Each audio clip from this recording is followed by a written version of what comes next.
રાજ્યભરમાં વરસાદી માહોલ જોવા મળી રહ્યો છે ત્યારે ભરૂચ દહેજ વચ્ચે ટોલ બૂથનું સ્ટ્રક્ચર ધરાશાયી થઈ ગયું। ભારે પવન અને વરસાદને કારણે આખું સ્ટ્રક્ચર હતું એ નીચે પડી ગયું હતું, ધરાશાયી થઈ ગયું હતું।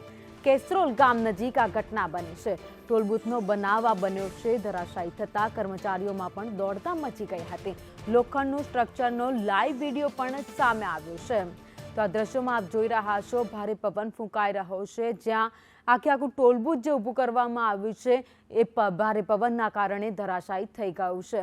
જો કે કોઈ એક વ્યક્તિ પોતાના મોબાઈલ કેમેરામાં પવનના અને વરસાદના દ્રશ્યો કેદ કરી રહ્યા હતા। તે દરમિયાન આખી ઘટના છે તેણે પોતાના મોબાઈલ કેમેરામાં કેદ કરી લીધી છે। જો કે સદનસીબે આ ઘટનામાં કોઈ જાનહાનિ નથી થઈ, પરંતુ ત્યાં થોડા સમય માટે ભાગદોડ મચી ગઈ હતી, કારણ કે આસપાસમાં ઘણા જ ટોલ બૂથ ઉપર વાહનો પણ ઊભા હતા।